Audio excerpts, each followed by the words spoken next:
Okay. Hey guys! Sorry for taking so long for actually putting up my diagnosis video. I've been trying to look for different ways on how to get a better picture, but so far this is the easiest way because my phone is taking forever, and when I mean forever, to put it on the computer. I'm not lying to you. Sorry if the picture is so crappy, but my laptop's the only thing that actually works. So this is how I found out about my acoustic neuroma. I am a let me say that again, without the accent. I am a stage 4 acoustic neuroma. I have a 4 centimeter acoustic neuroma, and I recently found out it was a stage 4 on May 5th, but I got diagnosed on February 5th. I actually saw, I think it was 4 neurosurgeons. 5. Let's go with 5. 5 neurosurgeons. And the 5th one was actually the one that was able to shine the most amount of light on my acoustic neuroma, and he was able to explain to me what it really was, the risks that it really carried, and the severity of needing to get it out as soon as possible. As you can see, for being a stage 4 and having it 4 centimeters, I have practically no symptoms. I mean, like, my eyes are, I have no facial paralysis. I have 100% hearing in my ear. I really have no ringing. I have no facial pain. I have nothing's wrong with me, nothing, which is kind of scary because, I mean, I didn't know. If I didn't get sick one day and thought I had one thing, I would have never found out that I had this. So I was getting tested for leukemia, and yeah, kind of like how I said earlier, I was getting tested for leukemia, and I did come out with a high level of white blood cells, but they weren't high enough to where the doctor said that I had leukemia right then and there, which I don't understand what that means, but still, he did order a CAT scan to see why my lymph nodes were swollen. I had lymph nodes the size of tennis balls. They were like about this big, like huge, like they popped out of my neck. I couldn't turn my neck for left or right for like about 2 weeks. My face was bloodshot red. It was scary. I was in so much pain. The CAT scan was actually what found my tumor. So yeah, after that I went to do the MRI and everything, and the first doctor I went to told me that when he was going to remove the tumor, that I was going to be in a coma for 4 days, or that's what my family was going to think, because for the fact that my tumor is pushing on my cerebellum, it's going to inflate, and I was going to be out for 4 days straight.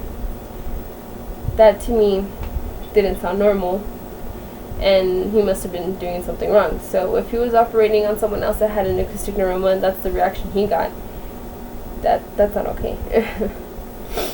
And then the other doctor that I went to go see in Dallas, they were pretty good. They said that they've been removing one for at least 25 years, once a year. And they kind of knew what was up, but the procedures that they wanted to do for me, they didn't make sense. I was trying really hard to try to preserve my face and my hearing. I know that it's ridiculous for it being an acoustic neuroma, but still, I wanted to try my best to at least save both. If my hearing had to go and my face could stay, that would be awesome. But yeah, I actually ended up not going with the doctors in Dallas because they wanted to mess up my ear. My tumor is actually too big, because there's actually 2 procedures. You can go either the translabyrinth, which is the one that's through the back of the head, and what they do is that they drill away a big amount of bone, and that's how they remove the tumor. They remove it piece by piece, and it actually exposes the facial nerve, so they try not to damage it, but there's still a chance of them damaging it, so you still come out with facial paralysis either way. So yeah, and there's also another procedure that you can go through the ear, and it helps prevent facial paralysis, but it ruins your ear and you lose hearing 100%, and on top of that you have a deformed ear. So I was just like, no, I'd rather do the translabyrinth one. And they called me and they told me, no, we want to do the one through the ear. I told them no.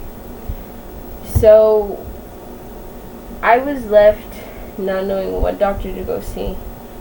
I didn't know what way to turn. The way the doctors kind of made it seem, it wasn't a really big deal. You know, they told me the tumor grows 1 millimeter a year. That since I didn't show any symptoms of facial paralysis or hearing, that if I waited a few more months, if I waited a year or two, the worst thing that can happen to me would be those symptoms. Then I found another doctor here in the city I live in, which is El Paso, and he actually told me, he's like, okay, he's like, I will do it for you. He's like, but you have to promise me you're going to look for someone better than me. For the fact that you're so young, I don't want to be held accountable of losing your face.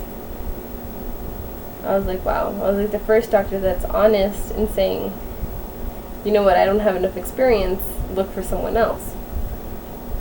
I was like, cool. So my aunt went online and found this doctor from the Skull-Based Institute in Los Angeles, California, which is actually the doctor that I'm going to be going to a week from today. Today is Tuesday, June 17th, 2014, and my surgery is going to be June 24th, 2014. So a week from today, literally, I'm going to be acoustic neuroma free. I'm going to have minimal invasive surgery, minimal invasive endoscopic surgery, which is a camera and a little vacuum cleaner type of thing that they drill like this big of a hole in the back of your head where the tumor is at, and they remove it piece by piece. Your facial nerve is 100% safe with this. They guarantee you that your face is 100% safe. So they don't mess with the facial nerve, no facial paralysis, no facial nerve damage. Amazing. This doctor has been removing an acoustic neuroma for the past 25 years once a week. He's created this type of surgery. He's the one that's patented it. He started it in 1996, and he's been doing it ever since. When I went to go visit him May 5th, he told me I was a stage 4 and that I only had a window of 30 to 60 days to get it removed because of everything that it's moved in my head. And for the fact that I actually had no symptoms, that I was actually one of, not the worst case, but it was one of the dangerous cases, because my symptom could have been death. Mine was actually an accidental finding, so if they didn't find it, I would have suffocated in my sleep. For the fact that my brainstem was shifted to the right side of my head, I could have stopped breathing if we would have let it go on. So yeah. So to anybody out there that's watching this video that doesn't have it and they're just watching it just to see it, go to your ENT. Get checked. You have facial paralysis, hearing loss, ringing, headaches, I don't know, tingling in your face, left or right side, numbness in your tongue. Talk to your doctor, see what he says. If you just recently got diagnosed, look into this minimal invasive surgery. It's called Minimal Invasive Endoscopic Surgery, and the institute is called Skull-Based Institute.